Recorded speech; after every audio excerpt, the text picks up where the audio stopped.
Oke, assalamualaikum warahmatullahi wabarakatuh. Kita lanjut ya. Jadi untuk yang tanggal 28 itu terkait part 2 di chapter 2 sama chapter 3 yang part pertama terkait analisis hidrolika sungai. Kurang lebih penjelasannya seperti ini. Oke, jadi yang pertama masalah analisis curah hujan ya di chapter yang kedua. eh, kita kan udah punya kan data hujan dari dash yang kita tinjau. Oh ya, mungkin buat mengklarifikasi, karena ada beberapa kelompok yang mungkin misinformation. Jadi dash yang kalian pilih, sungai yang kalian pilih adalah sungai atau dash yang berada di sekitar lokasi tinjauan sesuai kelompok masing-masing. Jadi misalnya saya dapat kotanya di Semarang, sehingga dash yang saya gunakan adalah das di Semarang atau das di sekitar Semarang atau sungai di sekitar Semarang kayak gitu. Sehingga data hujan dan lain sebagainya juga berasal dari das di sekitar itu. Jadi bukan kayak misalnya saya dapat apa namanya lokasi di Sulawesi, tapi saya ngitungnya data di Bengawan Solo misalnya. Jadi saya berikan kesempatan kalau misalnya ada yang masih error di bagian itu bisa diperbaiki sesuai dengan lokasi tinjauan masing-masing kelompok. Jadi kalau misalnya dapat yang di Sumatera berarti di kota itu di sungainya dekat itu di dasnya di situ kayak gitu. Oke, yang pertama analisis curah hujan. Ini kan tergantung ini ya data curah hujan yang didapat sama masing-masing kelompok. Jadi mungkin dari kalian ada yang dapat data hujannya 2 stasiun, 3 stasiun, 4 stasiun, mungkin bisa dibuat semacam metode Thiessen kayak gitu. Nah, kalau misalnya di daerah kalian itu dapat 3 stasiun, ternyata ketika digambar di DAS, akhirnya yang tercover itu cuma 1 atau 2, jadi nggak masalah. Nanti untuk analisisnya tinggal di rata-rata aja, di rata-rata stasiun 1 sama stasiun 2. Tapi kalau misalnya yang ke cover itu cuma stasiun 1, maksudnya yang terdekat stasiun 1, ya udah kita pakai stasiun itu aja untuk analisis curah hujan. Jadi kita clarify lebih dahulu, dikasih penjelasan kayak gitu kan, kayak report gitulah, mengapa kita pakai metode ini, mengapa cuma 1. Jadi kita ada rasionalisasi alasan bahwa kita pakai data ini karena ini kayak gitu. Jadi secara sistematis logis kayak gitu. Oke, setelah kita dapat curah hujan, kita nanti analis frekuensi seperti Gumbel, persen tipe 3, dan seterusnya. Kemudian kita uji chi-square sama Svirnov-Kolmogorov. Habis itu kita bikin kurva IDF dengan metode mononop. Kalau misalnya ada metode lain, bisa ditambahkan di analisis curah hujan kayak gitu. Nah, hasilnya nanti yang diharapkan adalah Excel, frekuensi juga Excel, chi-square Smirnov Excel. Kemudian untuk isi atau laporannya, reportnya adalah berupa penjelasan kayak flowchart dari mana, kemudian kemana kayak gitu. Analisis step by step seperti apa, nanti berupa tabel, grafik, gambar, dan lain-lain. Selanjutnya adalah debit rencana. Nah, debit rencana ini, oh sorry. Jadi untuk wajibnya adalah Nakayasu sama Snyder yang perlu kalian analisis ya. Untuk yang opsional ini pilih salah satu antara nomor 3 sama nomor 4. Metode yang bersifat opsional. Antara gamma 1 sama SCS. Jadi misalnya saya pilih gamma 1 misalnya. Berarti nanti kalian melakukan analisis HSS gamma 1 atau misalnya SCS misalnya. Jadi sebenarnya untuk metode-metode ini udah banyak referensinya ya. Jadi misalnya kalau kalian mau analisis, dipersilahkan untuk konversi penambahan metode yang dianalisis atau dikerjakan di bab itu juga akan dikonversi ke grade yang lain sesuai dengan penjelasan di tabel ini. Kemudian untuk hasil analisisnya adalah Excel, kemudian isi atau laporan seperti flowchart. Sebenarnya sama, flowchart, stepnya seperti apa, terus hasilnya berupa tabel, grafik, dan lain-lain diberikan penjelasan kayak gitu. Nah, kemudian selanjutnya adalah perbandingan grafik HSS. Karena misalnya kalian mungkin cuma buat 2, nah kayak Snyder, berarti untuk perbandingan cukup 2 itu. Tapi kalau misalnya kalian punya 3, berarti di apa namanya, dibandingkan 3 grafik kayak gitu. Misalnya grafik yang kalau ulang 50 tahun dibandingkan antara Nakayasu, Snyder sama satunya Gamma 1 misalnya. Nah, kemudian untuk selanjutnya kan kita harus milih nih antara Nakayasu, Snyder atau Gamma 1 misalnya untuk ke step berikutnya yang akan kita bawa ke eh, analisis-analisis yang lain kayak gitu. Nah, untuk alasan memilih debit HSS maksudnya adalah eh, HSS mana yang kemungkinan lebih pas digunain di daerah kalian kayak gitu. Nah, untuk memvalidasi atau memilih ada banyak caranya metodenya. Yang pertama bisa kayak validasi data sekunder. Jadi misalnya ada penelitian di DAS yang sama kayak gitu, kalian bisa membandingkan, oh ternyata ini hasilnya nggak jauh beda. Misalnya seperti ini misalnya. Di kalangan 50 tahun, HS Nakayasu dapatnya 85, untuk Snyder 95, untuk Gamma 1 misalnya 100. Nah, kemudian di jurnal lain itu ada penelitian yang di DAS yang sama, sekitar itu misalnya, hasilnya 110 misalnya. Nah, berarti kita lebih mendekati yang 100 di sini, yang Gamma 1. Sehingga untuk step-step selanjutnya kita pakai yang Gamma 1. Selanjutnya kita juga bisa ngecek atau melakukan validasi menggunakan karakter perbedaan antara Nakayasu, Snyder, Gamma 1 dan seterusnya. Jadi nanti ada tabel-tabel perbedaan kayak gitu. Nah, untuk tabel perbedaan hidrograf satuan sintesis nanti akan saya share di Google Drive. Google Drive ya. Google Drive yang khusus tugas besar itu untuk menjadi referensi penjelasan di bagian ini. Alasan pemilihan debit kayak gitu. Oke, kurang lebih seperti itu yang masalah debit rencana kalau ulang untuk yang chapter 2. Untuk yang perlu diunggah nanti isi atau reportnya, referensi, Excel, AutoCAD, sama PDF gambar analisis kalau misalnya ada kayak gitu. Oke, kita masuk ke chapter yang ketiga, penjelasan dalam video ini. Nah, chapter yang ketiga, kita perlu deskripsi lokasi sungai. Jadi ini lebih ke literature review, jadi bisa kayak bikin kayak apa ya, deskripsi sungai ya, deskripsi sungai. Sorry, ini berarti yang 31 ya.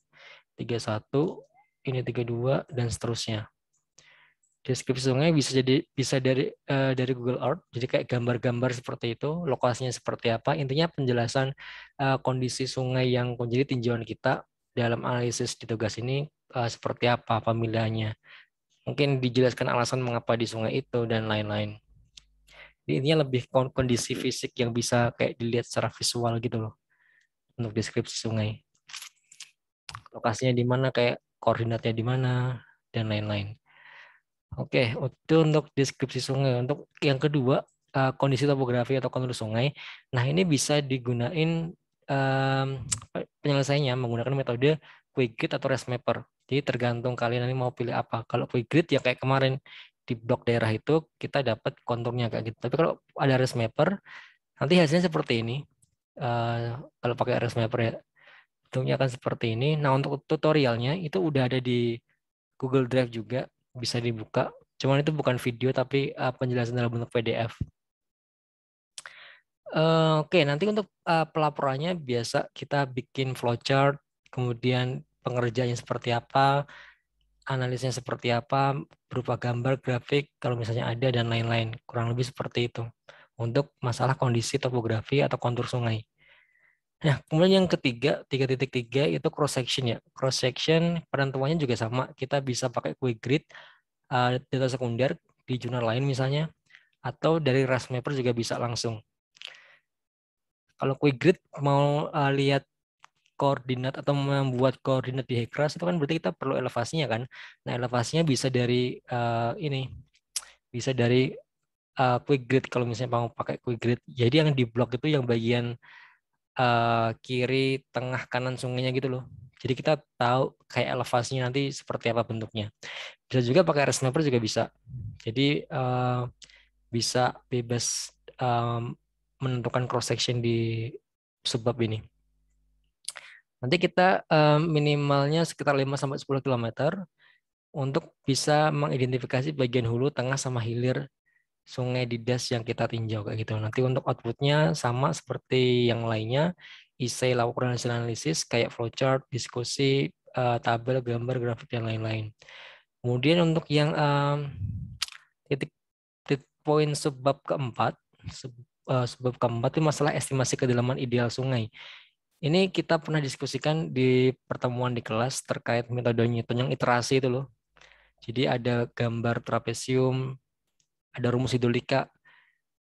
Intinya kita pengen mengiterasi berapa kedalaman ideal. Jadi untuk data-data yang lain seperti debit, kemudian lebar sungai, manning itu kalian yang tentukan sesuai dengan data yang ada di lapangan seperti apa, data sekundernya. Kemudian kalian coba iterasi menggunakan metode Newton, kira-kira berapa kedalaman yang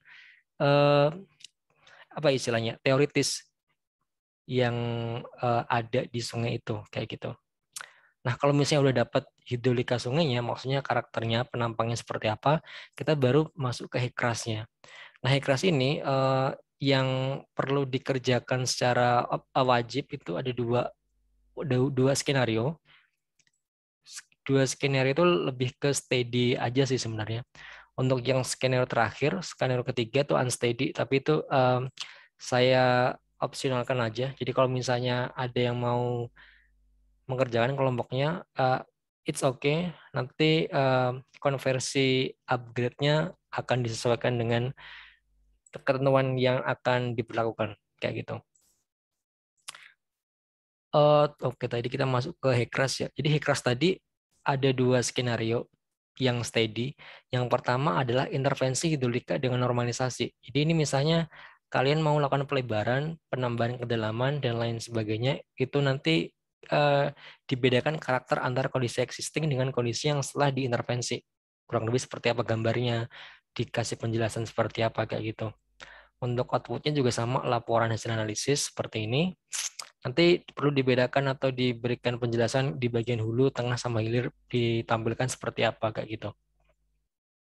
Nah, untuk skenario yang kedua itu sebenarnya kita cuma mengintervensi bagian dasar saluran atau apa ya? Ya, dasar saluran, lebih ke manning-nya. Intervensi dasar saluran untuk melihat perilaku karakteristik aliran. Jadi misalnya seperti ini, kondisi existing di sungai yang tinjauan kalian mungkin saluran dasarnya berupa tanah atau batuan kayak gitu kan. Kalau misalnya di beton itu bentuknya seperti apa? Jadi ya kita pengen tahu hubungan antara manning dengan kecepatan, kemudian manning dengan dan lain-lain. Jadi kalau misalnya output yang ini karakteristik aliran ini ada di file output HECRAS yang ada tabelnya itu loh. Jadi kan misalnya cross section ini alirannya sekian, debitnya sekian, kecepatannya sekian kayak gitu kan. Jadi mungkin nanti di bagian ini kita bisa tahu apa ya dalam bentuk grafik kali ya. Grafik misalnya manning manning versus kecepatan aliran. Misalnya kita meninjau di cross section hulu misalnya. Di cross section hulu manningnya sekian, kecepatannya sekian, manningnya sekian, kecepatannya sekian. Jadi kalau misalnya mau ini mengintervensi pakai manning itu bisa kayak bikin manningnya urut gitu loh. Kayak kayak apa ya istilahnya? Kayak sumbu X kayak gitu, 0,01, 0,02, 0,03 dan seterusnya. Jadi mungkin diperbesar atau diperkecil ke sana. Nah, kira-kira karakteristik kecepatannya seperti apa? Jadi mungkin grafiknya jadi kayak gimana ya? Grafiknya mungkin jadi seperti ini. Bentar.